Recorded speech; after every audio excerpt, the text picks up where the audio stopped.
Seleksi dengan bagus, insya Allah keberhasilannya 60%, Pak. Paling minimal 60. Kalau benih itu kalau sudah tidak bagus, paling tinggi keberhasilan 40%. Jadi benih itu sangat penting. Di benih pertama ya cukup syarat, ya berlabel atau penyimpanannya cukup, kadar airnya cukup, bebas hama penyakit. Jadi kalau Bapak nanam benih ya, atau bibit yang Bapak tanam sudah diserang oleh belas, nanti timbul belas, Pak. Jadi itu sangat penting, bibit.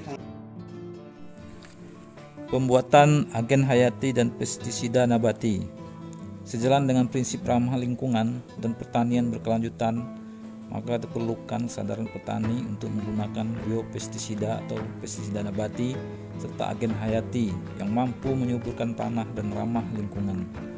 Untuk itu kita menggalakkan praktek pembuatan pupuk organik, agen hayati, pestisida nabati, biopestisida. Biopestisida adalah pestisida nabati yang dibuat dari bahan-bahan alam dan tanaman racun untuk mengendalikan hama dan penyakit tanaman. Agen hayati adalah organisme yang digunakan untuk mengendalikan hama dan penyakit pada tanaman. Pupuk organik adalah pupuk yang dibuat dari bahan-bahan organik seperti sisa-sisa tanaman, buah-buahan, dan sisa-sisa sayuran.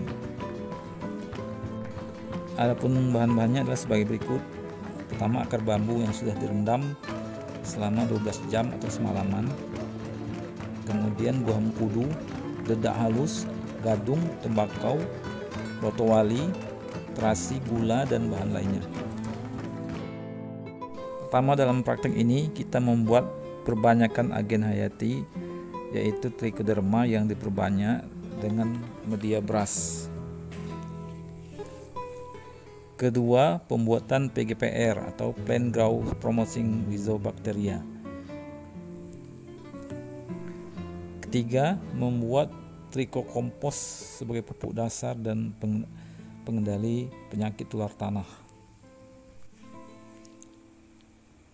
Keempat, pembuatan ekstrak gatam atau gadung dan tembakau untuk mengendalikan wereng hijau, wereng coklat, kepik, dan hama serangga lainnya. Kelima, ekstrak mengkudu dan tembakau untuk hama sasaran, walang sangit, dan kepik. Keenam, ekstrak rotowali. Hama sasaran adalah ulat kubis, penggerak batang, dan belalang.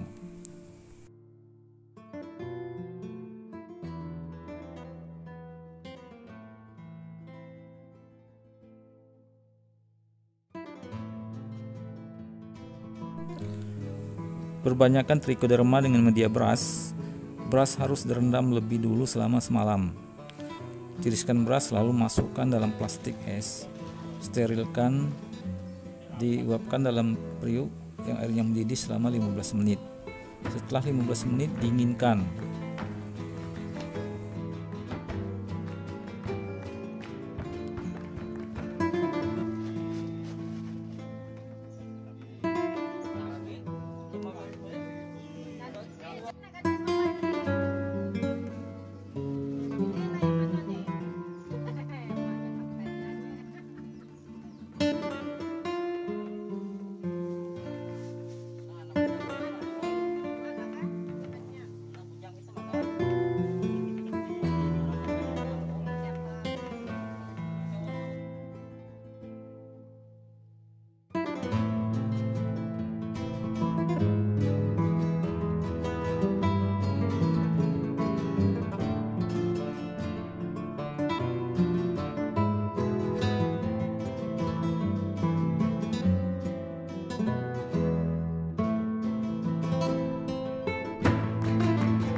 Setelah dingin, lalu masukkan biang trichoderma ke dalam plastik masing-masing setengah sendok.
Sekilo lah tuh kilo. Dalam sangkit enak.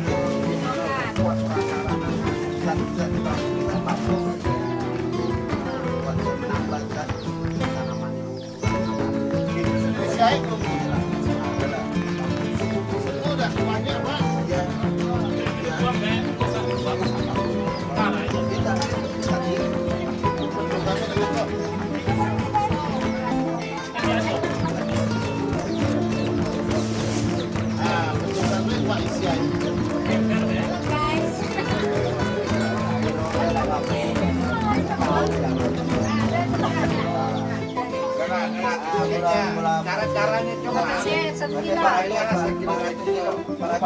Setengah kilo dah. Pembuatan PGPR atau perangsang tumbuh, yakni semua bahan terasi dedak, gula, micin dengan komposisi akar bambu 100 gram, gula 400 gram, terasi 200 gram, dedak halus 1 kg, micin setengah sendok teh. Rebus campuran terasi, dedak, gula, dan micin dalam air kurang lebih 10 liter sampai mendidih. Dinginkan, kemudian campurkan dengan air rendaman akar bambu. Diamkan selama 1 malam.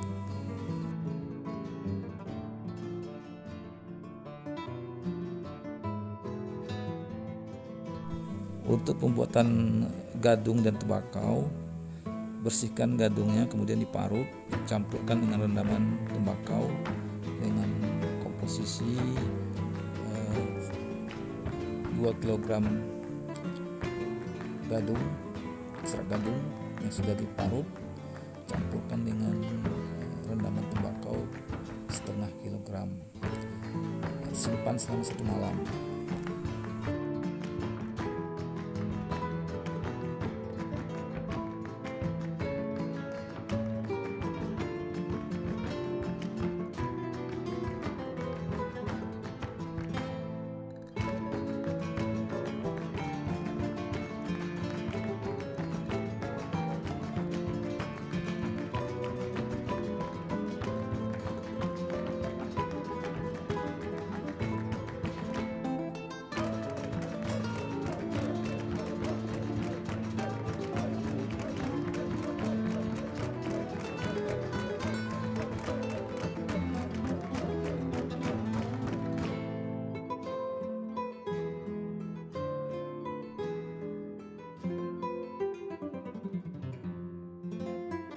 Jam atau 24 jam ini didiamkan juga selama 12 jam juga. Nah, jadi besok baru baru sudah tuh baru diperas, baru campurkan ekstraknya. Sudah, iya itulah sudah melahirkan, iya sudah melahirkan. Jualan apa? Baru dengan tegur lagi tangan ya. Jualan apa bapak nih? Sudah di tempat bapak dijualan. Jualan apa? Ya sudah.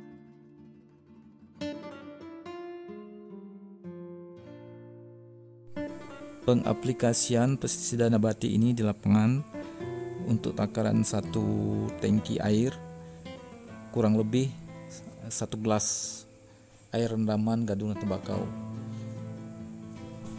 Langsung disemprotkan ke tanaman yang terserang hama kepik dan walang sangit